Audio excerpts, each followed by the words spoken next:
Target education में आप सभी का स्वागत है। अच्छा, कभी सोचा है कि एक नन्ही सी चींटी का डंक इतनी तेज जलन क्यों पैदा करता है? या फिर जब पेट में एसिडिटी होती है तो एंटासिड लेते ही फौरन आराम कैसे मिल जाता है? देखिए, आज हम केमिस्ट्री के एक ऐसे ही बेसिक कॉन्सेप्ट को समझने वाले हैं जो हमारी रोजमर्रा की जिंदगी से लेकर सीधे रेलवे के एग्जाम्स तक हर जगह काम आता है। तो चलिए शुरू करते हैं। तो चलिए सीधे पॉइंट पर आते हैं। हम सब ने कभी ना कभी ये महसूस तो किया ही है, वो तेज चुभने वाली जलन। देखिए, जब कोई चींटी हमें काटती है ना, तो वो अपनी सेफ्टी के लिए हमारी स्किन में एक केमिकल छोड़ देती है। और ये कोई ऐसा वैसा केमिकल नहीं, ये है फॉर्मिक एसिड। और बस यही वो चीज है जो हमें इतनी तेज जलन महसूस कराती है। ये सब हमारे शरीर के अंदर एक इंस्टेंट केमिकल रिएक्शन है। लेकिन अब आता है असली मजा। आपने भी सुना होगा कि उस जगह पर गीला बेकिंग सोडा लगा लो तो आराम मिल जाता है। पर ऐसा होता क्यों है? मतलब एक मामूली सा सफेद पाउडर एक एसिड के असर को खत्म कैसे कर देता है? बस इसी सवाल का जवाब आज हमें ढूंढना है, और यही हमारे आज के टॉपिक का मेन पॉइंट है।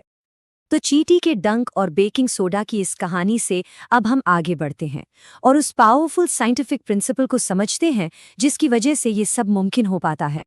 इस केमिकल फाइट का एक ऑफिशियल नाम भी है, न्यूट्रलाइजेशन रिएक्शन, या हिंदी में कहें तो उदासीनीकरण अभिक्रिया।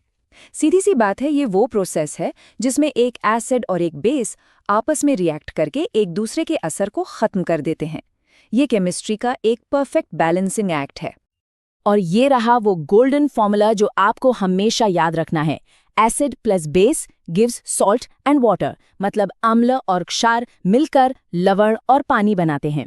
ये सिंपल सी इक्वेशन आज की हमारी पूरी बातचीत का बेस है। इसको अपनी नोटबुक में अच्छे से लिख लीजिए, क्योंकि एग्जाम में ये सवाल पक्का आता है।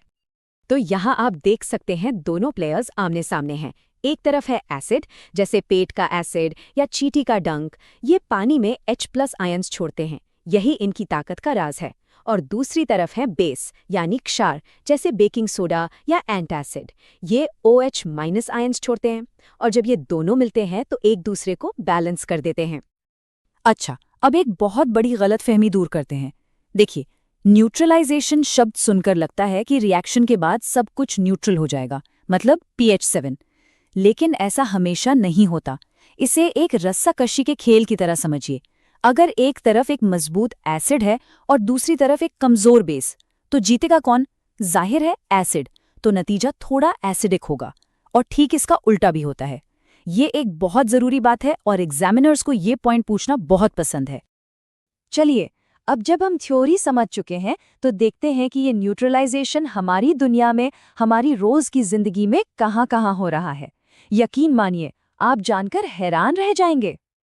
एसिडिटी में आराम पाने से लेकर दांतों को सड़ने से बचाने तक, खेतों की मिट्टी को ठीक करने से लेकर बड़ी बड़ी फैक्ट्रियों के पोल्यूशन को कंट्रोल करने तक, ये न्यूट्रलाइजेशन हर जगह काम पर लगा हुआ है। चलिए, इनमें से कुछ एग्जाम्पल्स को थोड़ा डिटेल में देखते हैं। हम सब ने कभी न कभी एसिडिटी होने पर एंटासिड तो लिया ही है। वो जो फौरन आराम मिलता है, वो क्या है? वो असल में मैग्नीशियम हाइड्रोक्साइड जैसे बेस की एक पूरी आर्मी है, जो पेट में बढ़े हुए एसिड से लड़कर उसे न्यूट्रलाइज कर रही है।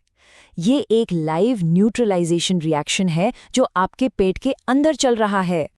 पता है, हर सुबह जब आप ब्रश करते हैं तो आप एक साइंटिस्ट का काम कर रहे होते हैं। हमारे मुंह में जो बैक्टीरिया होते हैं ना, वो एसिड बनाते हैं, और यही एसिड हमारे दांतों की ऊपरी परत यानी इनेमल को खराब करता है। अब जो आपका टूथपेस्ट है वो होता है बेसिक यानी क्षारीय, तो वो इन एसिड्स को न्यूट्रलाइज कर देता है और आपके दांत सेफ रहते हैं। और ये सिर्फ हमारे शरीर तक ही सीमित नहीं है।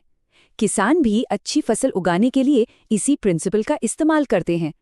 होता क्या है कि जब मिट्टी ज्यादा एसिडिक हो जाती है तो पौधे उसमें से जरूरी न्यूट्रिएंट्स नहीं ले पाते। तो किसान क्या करते हैं?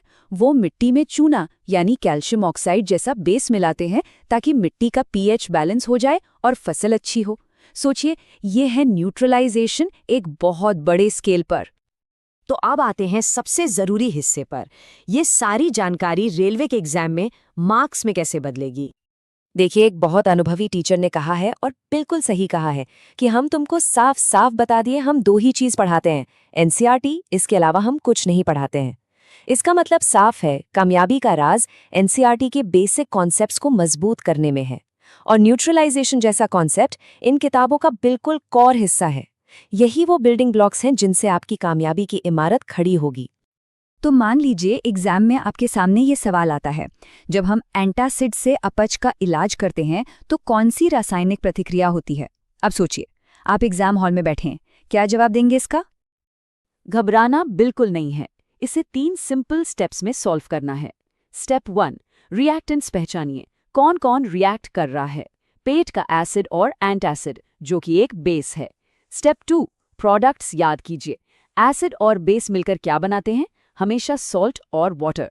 और स्टेप 3, अब इस प्रोसेस का नाम बताइए। बिल्कुल सही, ये है एक न्यूट्रलाइजेशन रिएक्शन। बस इस मेथड को फॉलो कीजिए और जवाब हर बार सही होगा। तो एक चींटी के डंक से शुरू करके हम एग्जाम के सवाल तक पहुंच गए। लेकिन इन सबका असली मतलब क्या है? इसकी बड़ी पिक्चर क्या है? देखिए, बात सिर्फ एक सवाल का जवाब देने की नहीं है। न्यूट्रलाइजेशन जैसे फंडामेंटल कॉन्सेप्ट को अच्छी तरह समझ लेना, यही वो नींव है जिस पे एक कामयाब करियर की इमारत खड़ी होती है। हर एक कॉन्सेप्ट एक सीढ़ी की तरह है जो आपको अपनी मंजिल के और करीब ले जाता है। तो अब जरा सोचिए, आपकी रोज की जिंदगी में ऐसा और कौन कौन सा साइंस छिपा है जो बस एक एग्जाम क्वेश्चन बनने का इंतजार कर रहा है। हमारे साथ जुड़े रहने के लिए बहुत बहुत धन्यवाद। याद रखिए, साइंस आपके चारों तरफ है, बस उसे देखने की नजर चाहिए। सीखते रहिए, सवाल पूछते रहिए और आगे बढ़ते रहिए। और हाँ, इस पूरे विश्लेषण की PDF आपको हमारे टेलीग्राम चैनल पर मिल जाएगी।